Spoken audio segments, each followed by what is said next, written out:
Okay, well, thanks very much for coming to the fourth session on learning learning to sit. Is what I've called it, where we're just looking at each step of the meditation practice in a little bit more detail, so that as we then do the full practice on Saturday mornings, or hopefully if you get a chance to do it on your own during the day, you're able to fully have a deeper understanding, I guess, of each step. I sort of started this, or I had this idea because last Saturday we were talking about the way that the practice can appear to apply superficially to all the things around us, but also the more we practice it, the more we become aware, the more mindfulness comes into our everyday life, the deeper we're able to bring our awareness, and that depth is almost limitless. And so I kind of wanted to speak about each step and how each step in itself is extremely deep. You can have a superficial experience one day, but the next day, any particular step could give you great depth, great insight into one particular thing. So it is worth sort of just appreciating that each step, is pretty deep. So speaking of deep, today we're going to be talking about something very deep, and that's our emotions. So I'm just starting a screen share. I can see most people are able to see it. So I'm just going to do a super fast recap of where we've been for the last 3 days. I thought that might be helpful. So we've defined mindfulness. We've talked about Buddhism, and the acknowledgements. We've talked about faith, and then we've set up this schema. We've talked about preparation and the body, and bringing our awareness to the body. And I just remind you that the reason that we do it in this order: body, feelings, mind, is that the body that we've covered over the last 2 days is something that we have really good evidence for, as in we can look down and we're definitely sitting in a body, and we can feel it and get sensory data from it. So we begin with body because it's easy to be aware of it. So today we're moving on to feelings, and it's a difficult one to define, really, feelings, but my definition is a quite straightforward kind of Western view of feelings, which is our emotional state. So I'm going to talk about a bit of psychology and a bit of about emotional state today. The reason feelings comes next is that most feelings that we have are also associated with some sort of visceral body type component. So a feeling like anger makes you feel angry. It's quite obvious when you're angry. You can sense it's different from a non-angry state. So bringing awareness to it is easier maybe than mind, but not quite as easy as body. So any one of our emotions gives us some sort of almost physical sensations as well as mental sensations. So that, in my mind, is why it comes next. In Ty's book called Breathe, which is a commentary on this sutra, he does say that the steps do not need to be done in any particular order. And I have tried doing it backwards and completely randomly, and it's just as powerful. So I literally have it in this order because it's easy, middle, and hard, as it were, in my mind. Okay, so we got ourselves ready. We sat up straight, closed our eyes, felt in contact with the world around us.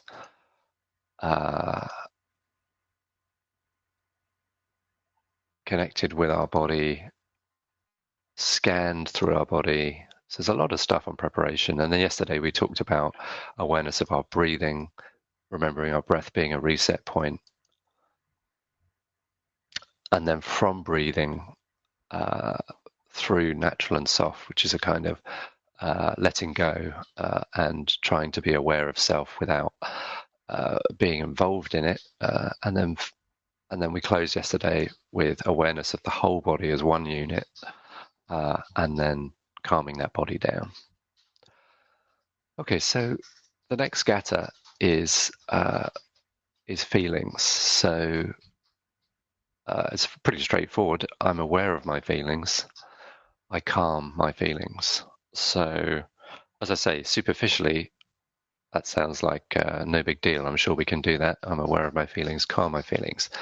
But I've noticed, and certainly when we've done the group meetings, when we were able to all be together, many people have said to me, actually, this is quite, that sounds easy, but it's really difficult to do.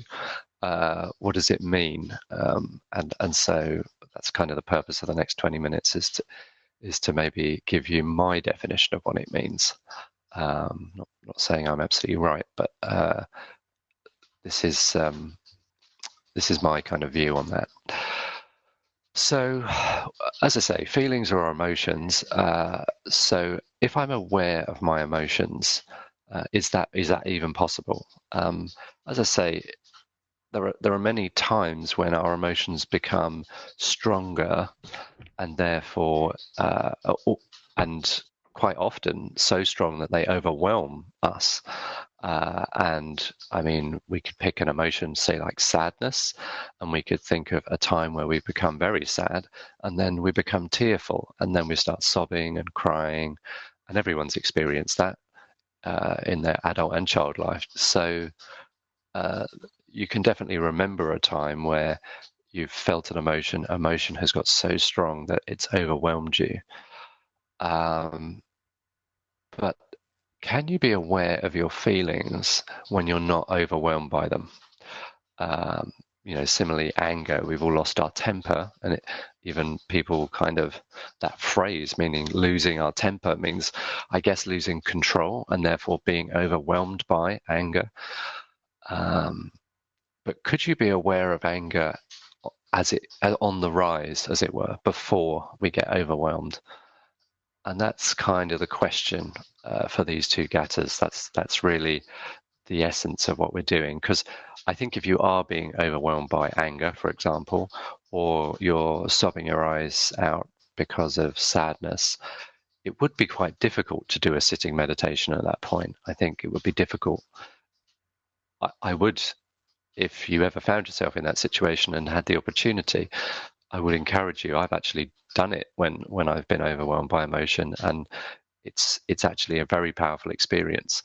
Obviously, when you get to this particular stage as well, it's very powerful. But most of the time, I'll excuse you for not immediately running off to your breathing area and sitting down and doing a sitting meditation when you're crying or furious. So most of the time when we're sitting to meditate, emotions will be there, but they'll be kind of quiescent. They'll be sitting in the background, bubbling along. But there may be, for example, a persistent emotion, a dominant emotion at this particular time in your life. Maybe it is sadness, for example. That's a good example of an emotion that can grumble along in the background, like a toothache that we talked about yesterday, constantly sort of nudging you and bringing you down, basically, and colouring all your perceptions and all your experiences being coloured by the emotions, say, of sadness. And we can probably all relate to a time in our lives where something very powerful has happened that has made us feel sad, and we aren't able just to snap out of it or pull ourselves together. We're a victim, as it were, to our sadness. So at that point, when you're in a state when emotions are grumbling along, you could identify, for example, sadness as being a dominant emotion and calm it down. Sorry, my dog's barking in the background. So next I've kind of got a definition which I personally use, and I've spoken to people about as well, as a kind of analogy, a kind of visualization maybe of what being aware of our feelings kind of means. So although we might have dominant emotions like sadness, I was just talking about, anger, fear is one that I experience a lot. We've also got, we might call positive emotions, joy, love, anticipation, surprise. And I'll show you in a minute that these can overlap and influence each other. But I kind of have this visualization when I come to this stage of aware of my feelings. I sort of feel that, or I have a visualization that I'm sitting in front of. They're always children for some reason. The aspects of self. So thinking, I told you, was like a 5-year-old who's constantly pulling at my coat, trying to get my attention. So my feelings are also children, and they're sitting in front of me, all of them. So I would imagine maybe I've got 8 here, eight emotions all sitting in front of me. And as I breathe, being aware of my emotions, I'm aware that I have all these emotions, potentially, all these potential emotions, that's quite maybe a good word, sitting there. Some are sitting very nicely on the carpet in front of me, with their arms folded and their legs crossed, being nice and under control. But others are not. Others are misbehaving. Others are putting their hand up, trying to get my attention. Some of them are screaming and shouting and really losing the plot. So I look at all these different emotions, and I think, who's got their hand up today? Who's there? Sometimes as well, and this is another common experience that you may have experienced, and certainly people have reported to me when I've been teaching this, that sometimes there's no one sitting in front of them. They're blind spotting their emotions. And just like I was saying with scan and awareness of body, we sometimes can blind spot parts of our bodies, thinking, I'd just rather not think about that. I'd rather not have my back pain. I'd rather not have that earache. And so I'm just going to jump over that and pretend it's not happening. I'd strongly encourage you not to do that. That's not helpful. You do need, because your subconscious knows it's there, and knows it's a problem. So there really is no point. You're not fooling anyone. As I say, I've said before, this is a private experience. So you don't have to, no one's judging you. It's just you. So there's no point hiding from anything. So be aware if no one is sitting in front of you, if you can't see any emotion, be curious, ask yourself, why is that? Why can I not see? Why do I feel blank and sterile? What am I trying to avoid? And if you genuinely ask yourself that question, the answer is obvious. You may not like the answer, and I'm afraid that a lot of sitting meditation will give you insight that you won't be over the moon about, but it is the truth, and unless you see the truth, you won't be able to accept it and work with it. So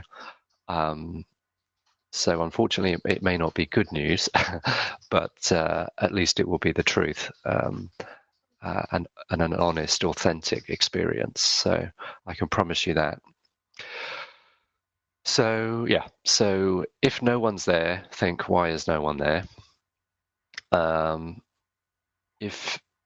If you try to visualize those emotions, and it may even be a matter of naming these 8. I use these 8 as my kind of naming thing, but you can have whatever strategy you like.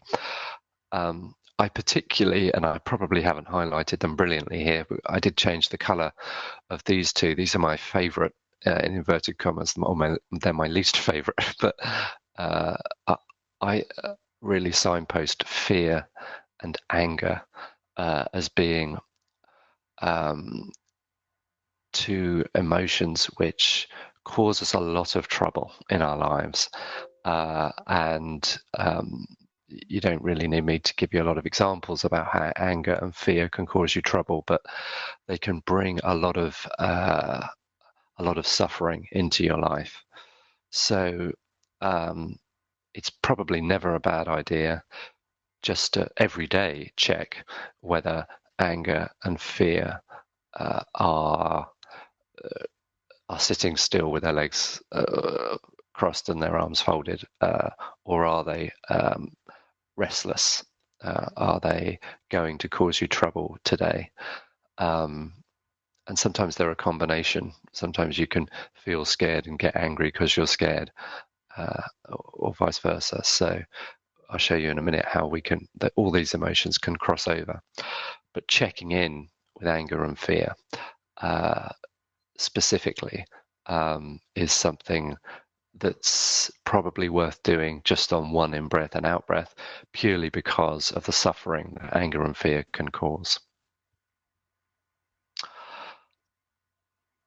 Okay, so when I Googled emotional state and went to Wikipedia, I saw this amazing color wheel, and I'm a bit of an artist, as some people may know from looking at the blog website, and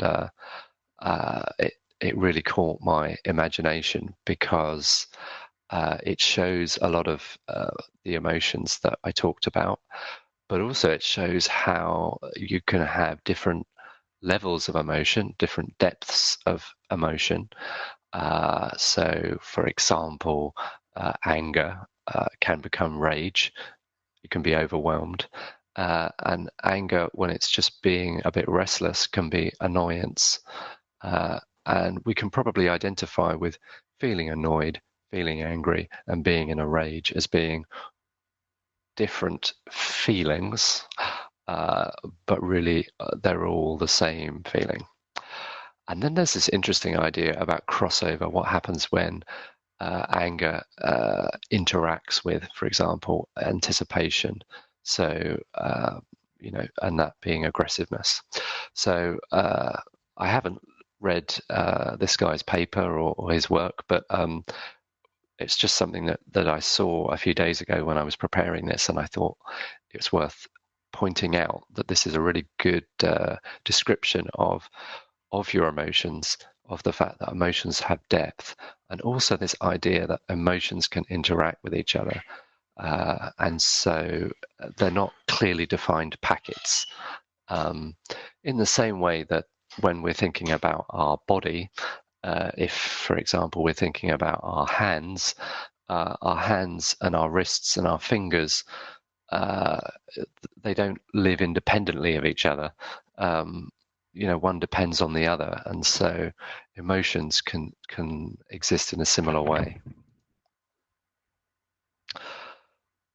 In the original translation,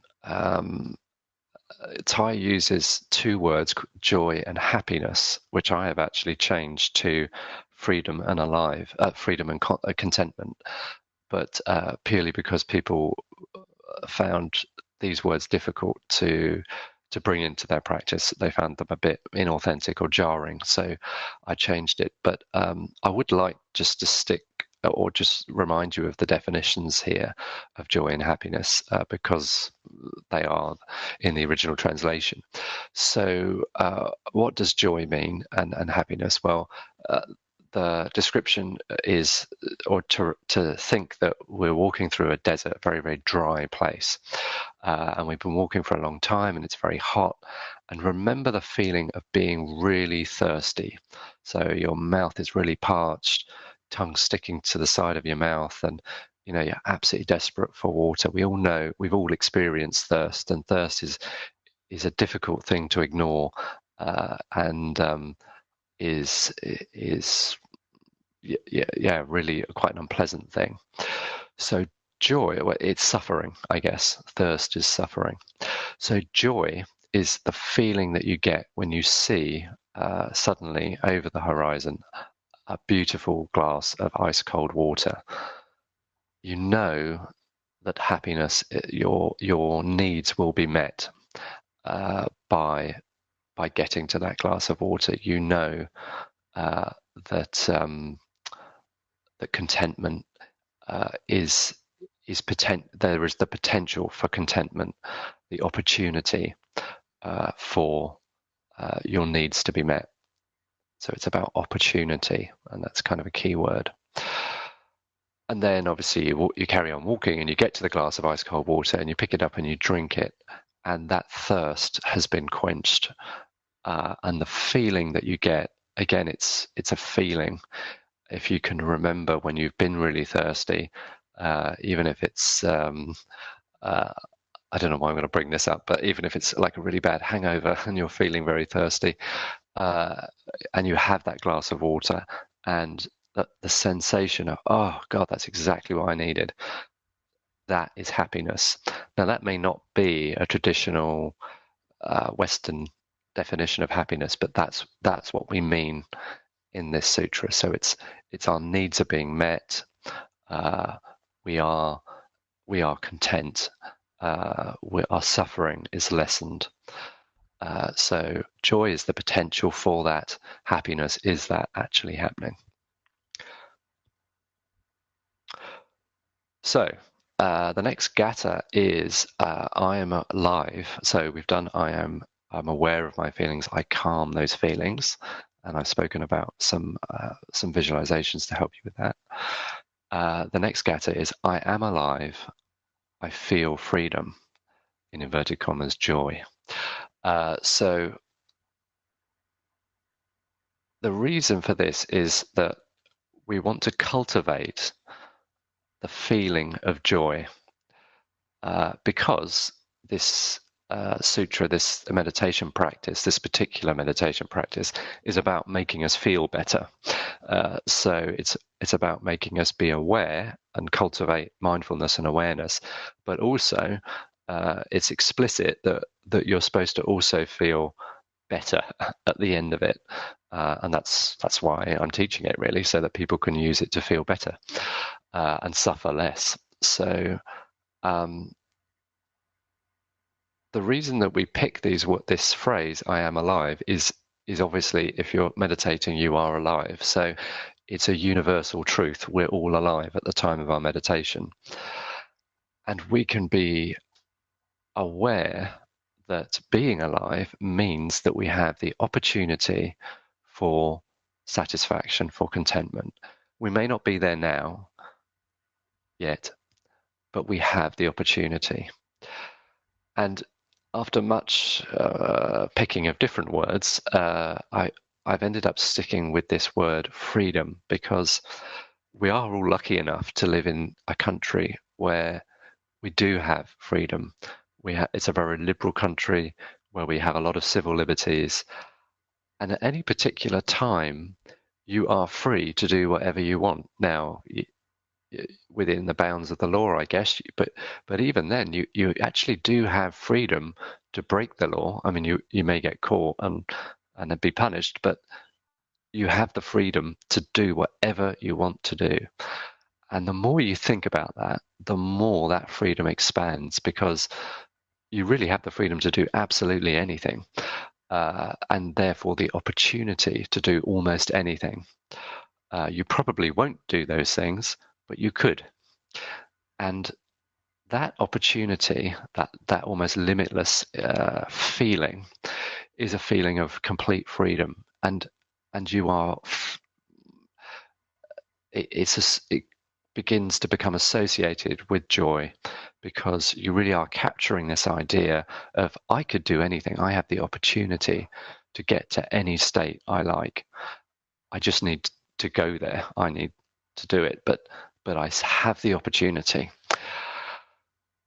And it's probably, as I say, after using lots of different words, it it feels like it captures this this concept of joy more than the word joy, because I think people feel that joy is a bit like having a joyful, happy Christmas or something like that, and that you need to feel jolly. And people often say, "Well, I don't feel jolly. I feel particularly sad recently, and jolly is very far from my mind." So, but even when you're very, very sad, you still have this freedom.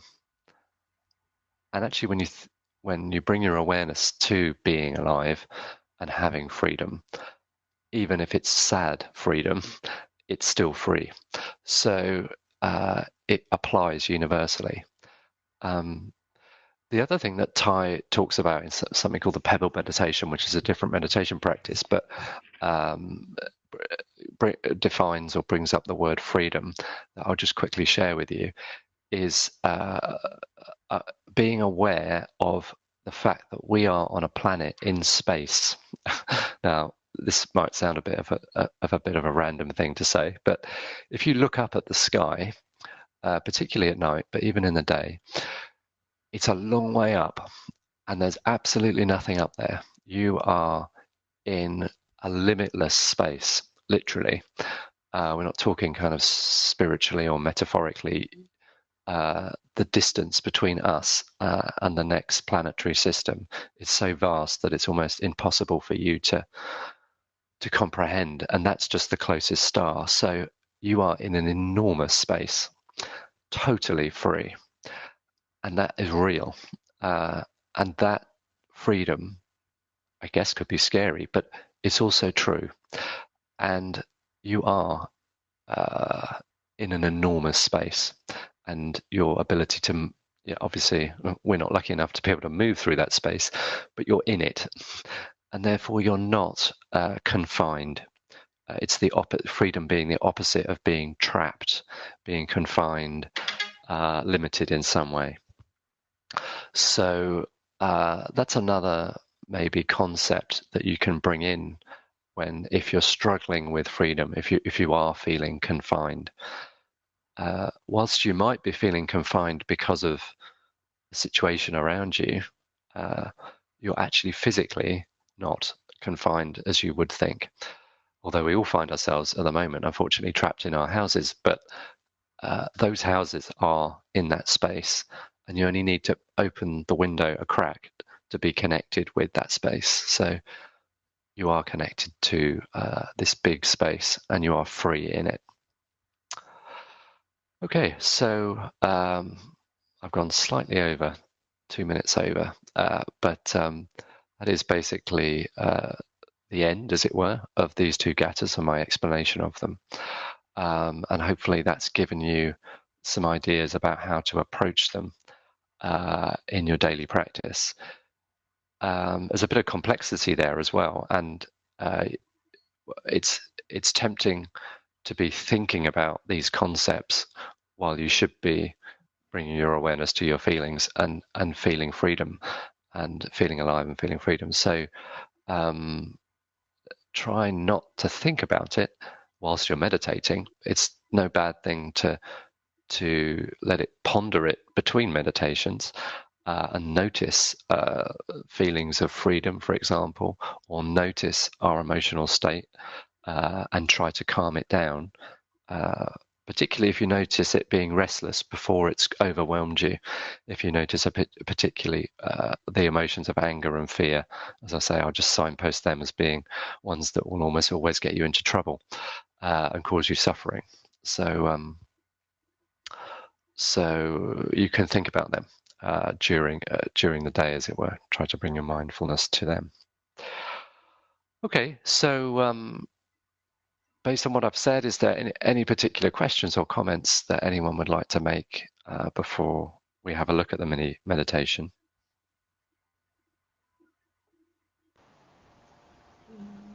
I don't think so. No, nothing from Ruth. Joe, Jamie, Kim. It's all making a lot of sense, and I'm finding it really insightful. It's all making sense. It's great, and just thank you for including us in this. No problem at all. No problem at all. Okay, so I really like the idea of seeing your feelings. There's 8 in front of you, and which ones Mm, are restless. I've never even thought about doing that before because I tend to ignore mine. yeah, absolutely. It's it's it's a difficult thing, isn't it? Do you know, I'm going to be really out there and say something that's an inverse sexist statement here, but I've noticed you're all women, and women are all supposed to be in touch with their feelings, aren't they? It's us men that we're not in touch with our feelings. But I actually think that a lot of people, women and men, are not remotely in touch with their feelings at all, uh, and and yet we all have them. So blind spotting our feelings is much more common than we think. It's true that communicating about our feelings is something maybe that men are shy of doing, but only because of fear, uh, only because of fear of being judged, or that they certainly have those feelings.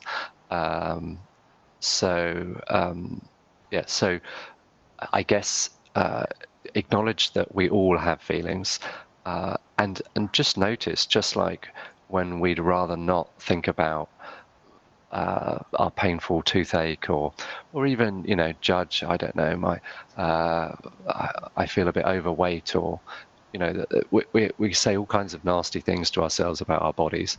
And similarly, we say some pretty unpleasant things about our feelings. Some of these are narrative things that we have picked up over our lives. Pull yourself together. Don't be overwhelmed by sadness. It's not that bad. And we hear those narrative thoughts. They're thinking. So we hear those narrative thoughts, and we think, oh God, I better not acknowledge my sadness. I better kind of stuff it in the cupboard. But that's really unhelpful, and it's only going to lead to suffering. Conversely, people also say to me, oh, I couldn't possibly look at my sadness because I'm just so sad, and if I looked at it, I'd completely lose it. And often I get it that those people are overwhelmed by sadness during their daily life, but during a meditation practice, you're in a very safe place in your own head. And so it's a great time to look at sadness, for example, however powerful it is, because it's not going to go away. And actually, as you look at it, this brings up something about impermanence that we can talk about maybe next week when we get on to some of the other, you might call, higher concepts. But as we look at an emotion, however powerful it is transforming, it's changing. And the more we look at it, the more we bring our mindfulness to it, particularly an emotion that's causing us suffering, the quicker it will transform into something else. I'm not promising it's going to go away, but you will suffer less. I can almost guarantee that you will suffer less. So it's scary to look at some of those emotions. You've probably been conditioned not to look at those emotions, but that is not helpful, and they're not going to go anywhere, and stuffing them in the cupboard is no way of tidying up your brain. So you do need to look at them. And I won't name names, but many people have done the sitting meditation with us when we were at Broad Oak in the group, and when we finished, they're crying their eyes out at the end of it, because they have met with an emotion that's extremely powerful, but in a good way, and they've had a very emotional experience, one very highly charged with feelings, and that's a very good thing. To kind of, that truly is getting in touch with your feelings, and that's kind of what this is all about. Okay, so we're going to do a mini. It's another 6-minute meditation, which is based around feelings. With all of them, we do a little bit of preparation and a little bit of awareness of breath, because that is the anchor point, and we're just going to focus on feelings. If you've never tried it before, let's think of our classroom of feelings sitting in front of us when we get to that point, and notice, is anyone restless? Is anyone putting their hand up today? And see what that feels like.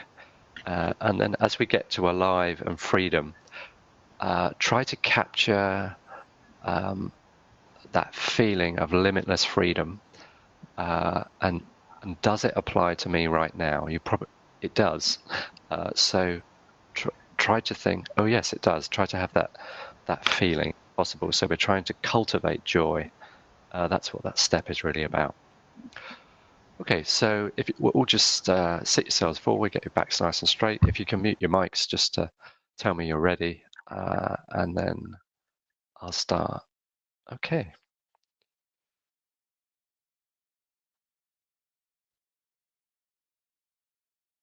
So we'll just invite the bell.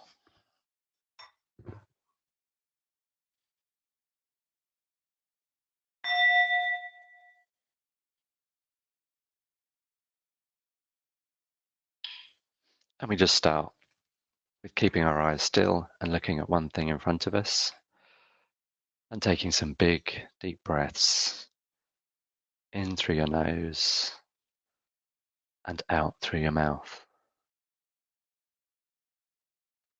In through your nose and out through your mouth.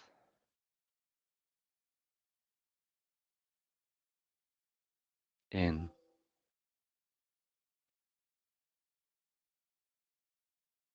and out.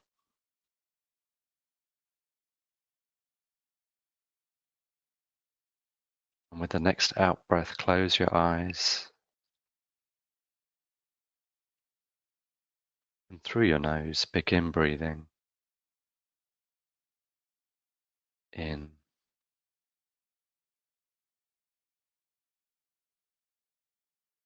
and out.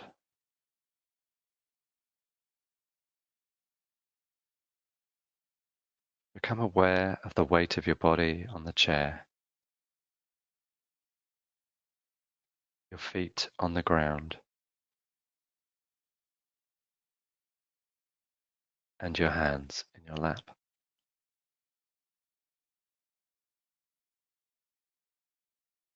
Become aware of your sensations.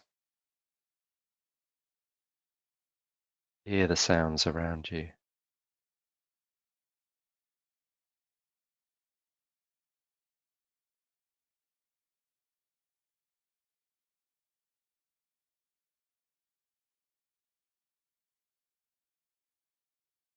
Feel the air touching your skin. Be aware of your breathing. Follow each in-breath, each out-breath.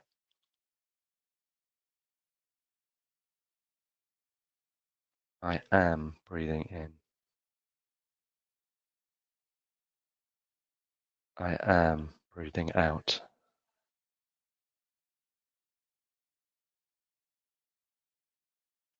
Now be aware of your feelings. Calm those feelings. Aware of all my feelings. Calm my feelings.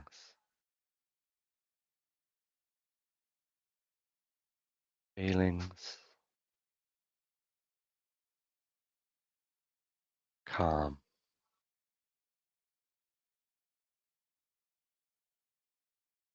Feelings.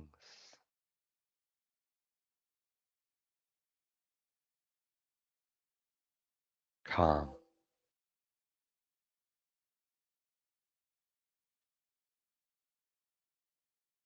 Feelings.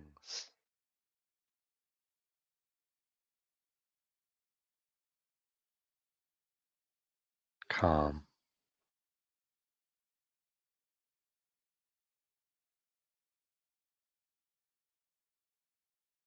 I am alive.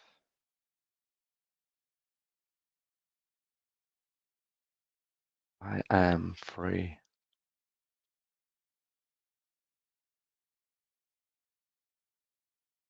Alive.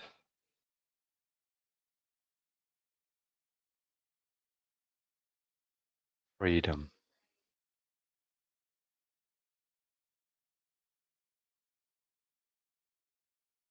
alive,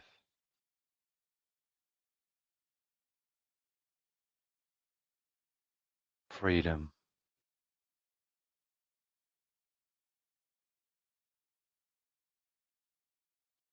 alive,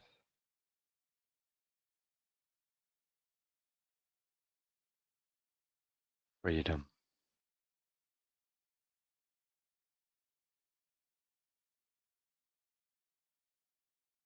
Bring your awareness back to your body, back to the space around you.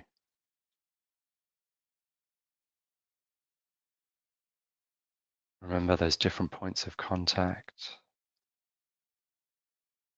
sitting on a chair, feet on the ground.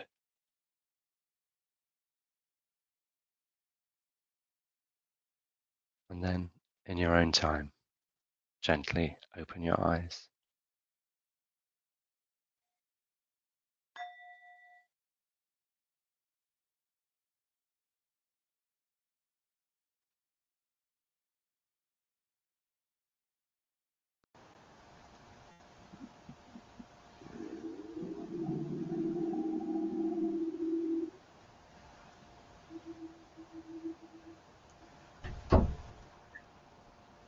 Okay. So, how did that feel for any? Has anyone got any kind of comments about what that was like, in particularly, obviously, with thinking about the last step with feelings today?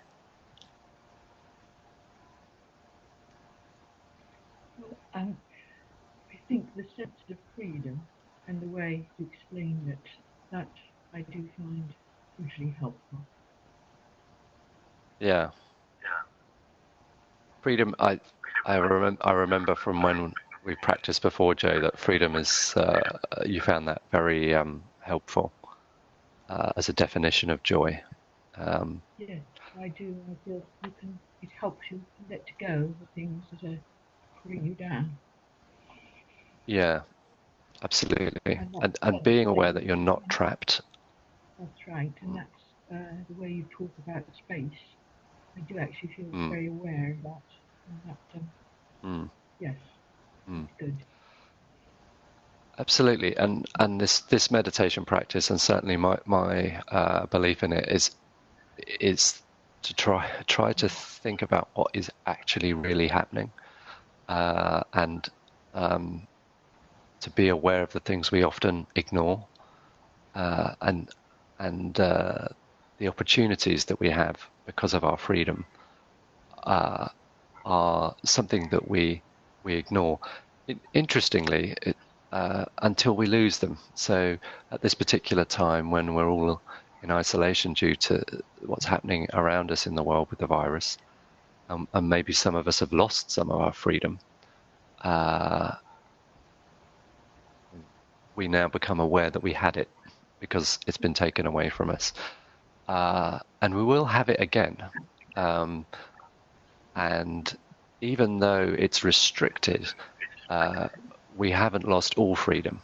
If we think of, I'm not getting on a high horse here, but if we think of people who maybe are political prisoners who have been imprisoned for their beliefs, for example, and haven't really committed a crime, they're literally in a cell locked up because of what they thought.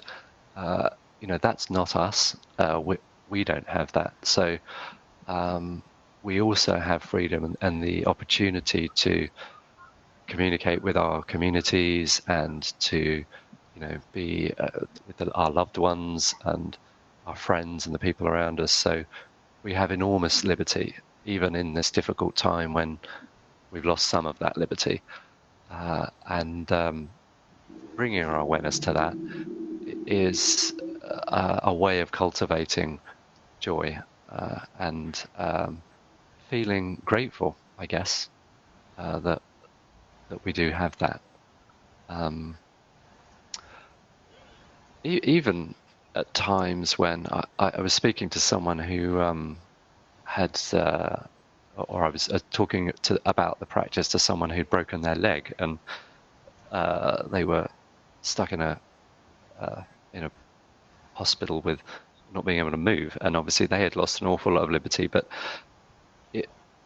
it also makes you think that you had liberty. You know what it feels like to feel free, so you can still cultivate joy even if you don't particularly have that liberty at the moment. And that particular step is also about thinking about the opportunity for happiness, and we'll come to happiness or contentment tomorrow, but it's really trying to capture that idea about having the opportunity for satisfaction and tranquility.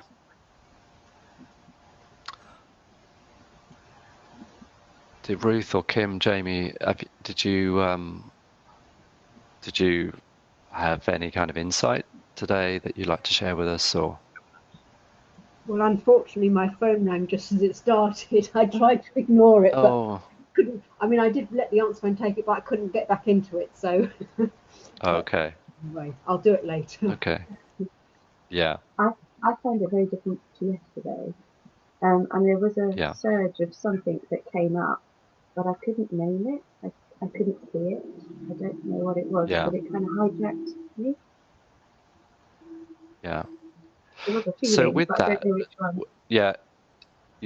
And I totally get what you're saying. And a lot of other people, I'm sure, that's a great statement, because a lot of other people will also think, well, I experienced something, but I can't remember what you call that, or I don't really know, I can't categorize it. And that's a really good example of how feelings aren't discrete objects. My suggestion would be, when you have that kind of experience, is that's really positive that you've had an experience, and I would encourage you to either practice later today, or practice the full 20-minute meditation, the full meditation, so that you've got enough. Because with the minis, if there is a problem with them, we don't do enough preparation and calming of the body and stuff. So if you do it, giving yourself much more time for that, by the time you get to feelings, you've probably been meditating for about 10 to 12 minutes by that point. So your body is much, much calmer. Your thinking is much more under control. And so it's going to be easier for you to identify what is that emotion. But even if you couldn't do it after that, you'd get closer to identifying what it is. So maybe you could try doing another meditation later in that day. I would never meditate more than twice a day. If you don't have the answer, in inverted commas, after two meditations, just wait for the next day.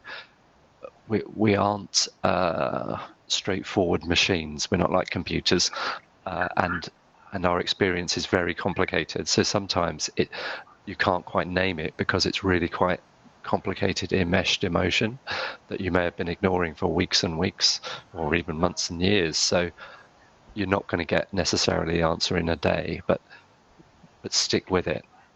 It's a bit like it's a test match, like it's played over 5 days, and if you stick with it, you'll get closer and closer each time, and then you might well have an insight moment, like a kind of light bulb moment. And that is extremely powerful if you've worked at it for a number of days, and then suddenly, boom, it happens. And it does literally come like that. Sometimes it can be almost you're following your breath, thinking, probably I'm not going to do it this time. I'm still can't quite work it out. It's still a bit foggy. But then suddenly on the next in-breath, you think, oh no, wait a minute. And then light bulb moment. So, just stick with it. Enlightenment can come. The Zen philosophy is that, in your next in-breath, you could become fully enlightened. So don't give up. It's very unlikely that you will, but it's possible. So don't give up, and stick with it. And that is a really good strategy for any blind spotting. whether it's physical, emotional, and we'll come on tomorrow to thinking, but we blind spot there as well. So, if you know that there's something there, but you can't quite see it, stick with it. It wants to reveal itself. Again, you'll have to just trust me on that one, but your subconscious wants you to understand what is going on, but it's not gonna send you a text message and clearly define what it is. It communicates in a very cryptic way with your conscious mind. So, but if you sit with it and don't go running around looking for it and just sit quietly, it will come up to you and tell you what it is. But you do need a bit of patience. Yeah. Okay, so that's probably enough for today, I think. Thank you very much again for dropping in and listening this time.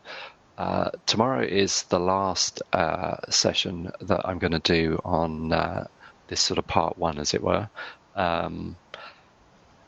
Jamie, I'm really glad that you've joined us as you're our first new member who's a virtual member, and I don't know what you look like, so that's kind of fun.